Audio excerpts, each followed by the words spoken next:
अस्सलामुअलैकुम, welcome back to my channel. कैसे हैं आप सब? आई होप कि सब ठीक होंगे।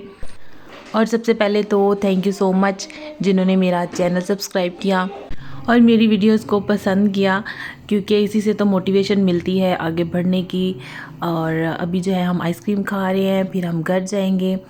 आते हुए मैं फ़्रूट लेके आई थी और फ्रूट्स जो हैं वो मैं वॉश कर लूँगी। मैं जब भी कोई भी फ्रूट या वेजिटेबल कुछ भी लेती हूँ उसको 5 मिनट के लिए मैं डिप कर देती हूँ पानी में। उसका जितना भी गंद होता है, डस्ट होती है, सब जो है वो उतर जाता है और बड़े अच्छे तरीके से ना साफ़ भी हो जाते हैं। और आज जो है जुमेरात है और कल क्योंकि जुम्मा है, तो जुम्मे वाले दिन आपको पता है कि बहुत सारे काम होते हैं, इसलिए मैं एडवांस में ही ना जुमेरात को काफ़ी काम कर लेती हूँ। और इसकी वजह से ना घर में एक कल्चर पैदा हो जाता है, क्योंकि हफ्ते में एक दिन होता है जो बहुत मुबारक दिन है जुम्मे का। इसलिए जो है वो मैं सारे काम कर लेती हूँ। कपड़े धोने हैं, फ़र्श धोने हैं, कपड़े प्रेस करने हैं, सारा इस तरह का काम जो एडवांस में आप इजीली कर सकते हैं वो मैं कर लेती हूँ।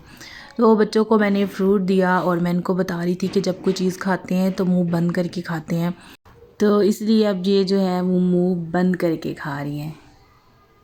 तो जब भी बच्चे खाना खाते हैं ना, उनको हमेशा गाइड करना चाहिए, बार बार बताना चाहिए कि आपको खाना कैसे खाना है। जब आप बार बार बताएंगे, गाइडलाइन देंगे, तो बच्चे आहिस्ता आहिस्ता खुद ही सीख जाते हैं। फिर मैंने अपने लिए फ्रूट चाट बनाया। चलिए जी, साथ जो है बातें कर लेते हैं, साथ फ्रूट चाट बन जाएगा। तो मैं बात कर रही थी कि जुमेरात वाले दिन बहुत सारी चीज़ें हैं जो आप कर लेना तो जुम्मे का दिन आसानी से गुजर जाता है। सब घरों में होता होगा, लेकिन बाज़ घरों में ऐसे होता है कि जुम्मे वाले दिन ही सब कुछ हो रहा होता है। काम भी हो रहे होते हैं, कपड़े भी प्रेस हो रहे होते हैं और पता नहीं क्या क्या हो रहा होता है। जब आप एडवांस में एक दिन पहले काम कर लेते हैं ना, तो आपको हफ्ता और इतवार वो भी सुकून से गुजर जाता है, क्योंकि बच्चों को या हस्बैंड्स को छुट्टी होती है। तो हर किसी का काम करने का तरीका अपना होता है। तो बस इसी तरह से मैं भी अपने तरीके से अपने घर को मैनेज करती हूँ। तो क्या होता है कि आपको कोई टिप मिल जाती है, कोई ऐसा पॉइंट मिल जाता है जिससे आपके काम करने की आसानी हो जाती है, या आप दूसरों को देख के थोड़े मोटिवेट हो जाते हैं। मेरे जो बच्चे हैं ना, वो मुझे कह रहे थे मम्मा कल जुम्मा है, कल जुम्मा है। इसका मतलब ये है कि उनको पता चल गया है कि हमारी माँ जो है वो ये काम सारे कर रही है, वो कब करती है और किस टाइम पे करती है और क्यों करती है। इवन के बच्चे सवाल करते हैं कि आप क्यों कर रही हैं, कपड़े प्रेस क्यों कर रही हैं, ये क्यों कर रही हैं। तो फिर उनको मैं बड़े प्यार से बताती हूँ कि कल जुम्मा है, तो इसलिए मैं कर रही हूँ। जुम्मे की क्या फ़जीलत है, जुम्मा क्यों होता है, क्या होता है, वो सारी चीज़ें बच्चों में बचपन से ही आप उसको बताना शुरू कर दें। यही टाइम होता है जब उनके दिमागों में ये चीज़ें बैठ जाती हैं। और वो मुझे कह रही थी मम्मा कल जुम्मा है।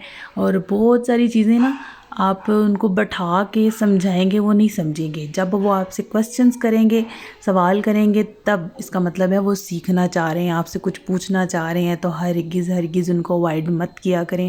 बस ये थी आज की थोड़ी सी बातें। और मैं जो है बैठ के अपना फ्रूट चाट इंजॉय कर रही हूँ, जो कि बहुत मज़े का बना है। इसमें मैंने सारे जो भी फ्रूट है ना वो डाले हैं, और इसके ऊपर इमली का जो है ना सॉस, इमली सॉस, वो डाली है। इमली का पल्प भी डाल सकते हैं, इमली की चटनी डाल सकते हैं, कुछ भी डाल सकते हैं, लेकिन मेरे पास जो रेडीमेड सॉस थी वो मैंने डाली है। और थोड़ा सा चाट मसाला डाला है, बस इतनी मज़े की बनती है ना। आप अगर डाइट कर रहे हैं तब भी ये आपको बहुत मज़े की लगेगी। और ये जो बास्केट है ना, ये जो टोकरी है, ये बहुत मज़े की है। आराम से फ्रूट रखो, कोई भी चीज़ वॉश करके रखो, सारा पानी नीचे निकल जाता है। चिकन रखो तो ये बड़े मज़े की है। अच्छा, तो मेरे सारे काम हो गए हैं, कपड़े धुल गए हैं, फर्श धुल गए हैं, बड़े बड़े काम जो थे ना सारे हो गए हैं। सुबह जो अगर मुझे कुछ छोटी मोटी सफाई करनी भी होगी तो वो मैं सुबह सुबह कर लूँगी। और जो मेरा डे है नेक्स्ट, वो जो है बग़ैर सर दर्द के, बग़ैर टेंशन के आराम से गुज़र जाएगा। आराम से नमाज़ पढ़ेंगे और कुरान पढ़ेंगे। अगर आपको मेरी वीडियो अच्छी लगती है तो प्लीज़ इसको लाइक कर लें, सब्सक्राइब कर दें मेरे चैनल को। और मेरी बातें और मेरी चीज़ें, मेरे एक्सपीरियंस वही होंगे, वही मैं आपको बताऊंगी जो रियलिटी होती है। मेरे हस्बैंड हमेशा मुझसे कहते हैं कि वही बात किया करो जो आपके साथ हुई हो, आपने अपनी आंखों से देखी हो। कभी भी दूसरों की बातें सुन के उन पे यकीन नहीं करते। तो इसलिए मेरी बातें मेरी फैमिली के इर्द गिर्द ही घूमती हैं। तो बस ये थी आज की वीडियो। मिलते हैं नेक्स्ट वीडियो में। अल्लाह हाफिज़।